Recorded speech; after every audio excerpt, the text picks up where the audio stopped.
जय शिवराय मित्रांनो, शिव सकाळ.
कचळकडे खाली आल्यानंतर आपल्याला इंद्रायणीच्या ज्या पहिल्या 50 पायऱ्या आहेत, या 50 पायऱ्या दिसतात आणि या पायऱ्यांवरती छत आहे.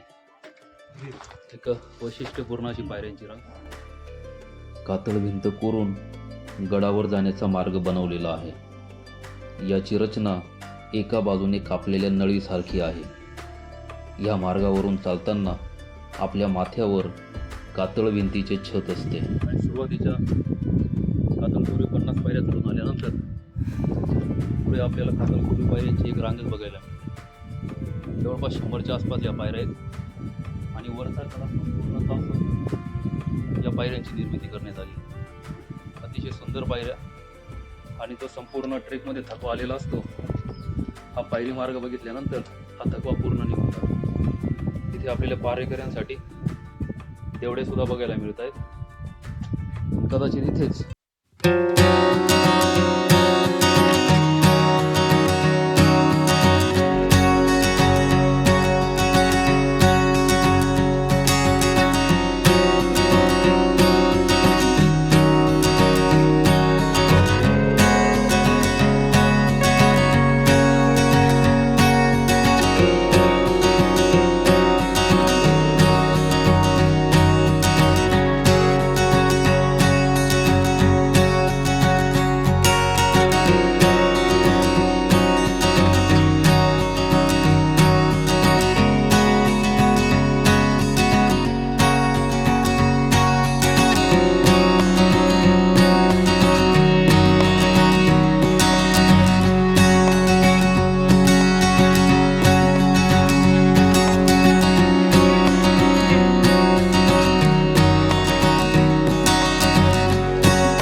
मंदिर शिलालेख लिहिले आणि हे शिलालेख आपल्याला इंद्राई, राजदेर, रवळ्या, अशा चांदवड अशा अनेक किल्ल्यांवरती बघायला मिळतात.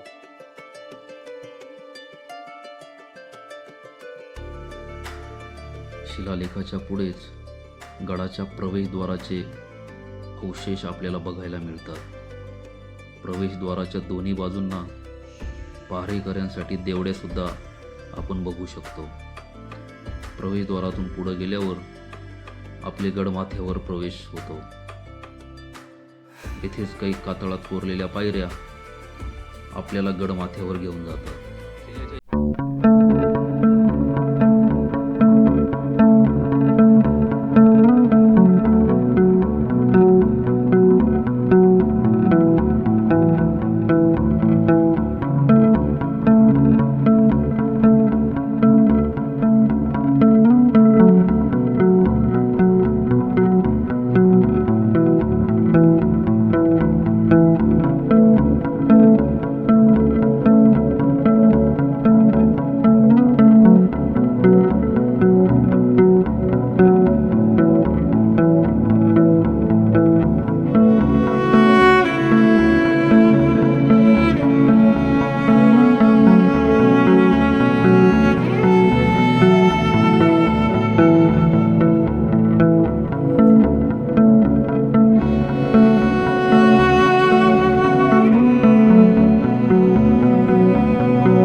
उजव्या बाजूकडच्या गुहा बघितल्यानंतर आता आपण गडमाथ्याकडे वरती जाऊया.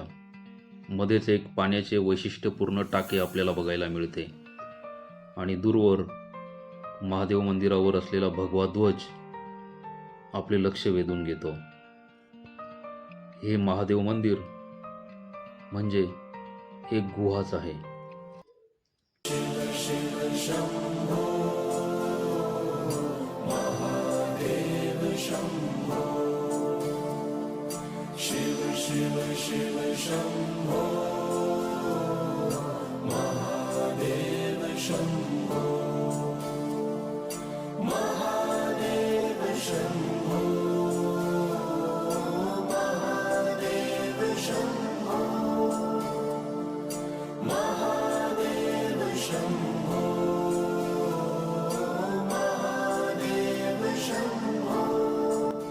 महादेव मंदिरासमोर दगडात बांधून काढलेला एक विस्तीर्ण असा तलाव आपल्याला बघायला मिळतो. तिथून पुढे चालत गेल्यावर एक वेगळ्याच प्रकारची कातळात कोरलेली गोलाकार रचना आपले लक्ष वेधून घेते. आता पायरी मार्गाकडे परत जाताना चांदवडकडच्या बाजूने कातळ कड्याला खेटून चालताना साधारणतः 18 ते 20 गुहांची एक मालिकाच आपल्याला बघायला मिळते. सुरुवातीला 12माही पिण्याचे टाके आहे. पाणी किती नितळ आहे.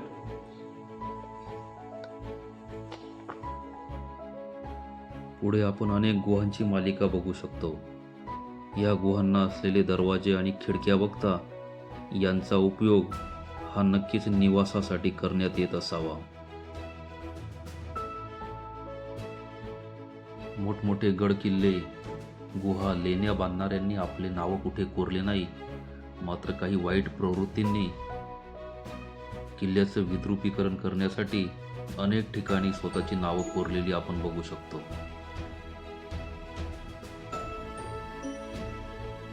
मित्रांनो, इंद्राई या सुंदर किल्ल्याला तितकाच मोठा इतिहास सुद्धा लाभलेला आहे. 8व्या ते 11व्या शतकामध्ये येथे यादवांचे राज्य होते. नंतर 1635 मध्ये मुघलांनी सातमाळ रांगेतील अनेक किल्ले जिंकले. त्यामध्ये इंद्राईचा सुद्धा समावेश होता. नंतर 1670 मध्ये इंद्राई किल्ला मराठ्यांच्या ताब्यात आला. पेशवाई तर मल्हारराव होळकरांनी चांदवड आणि त्याच्या परिसरातील अनेक किल्ले आपल्या वर्चस्वाखाली आणले होते. पेशवाईच्या अस्तानंतर इसवाक या इंग्रज अधिकाऱ्याने 1818 मध्ये हा किल्ला ब्रिटिश राजवटीत आणला. अशा प्रकारे इंद्राई किल्ल्याचा इतिहास आपल्याला बघायला मिळतो. तर मित्रांनो, अतिशय सुंदर असा हा किल्ला, आणि आपण या किल्ल्यावरील अवशेष बघण्यासाठी या किल्ल्याला एकदा अवश्य भेट दिली पाहिजे. पुन्हा भेटूया नवीन किल्ल्यावर. जय शिवराय.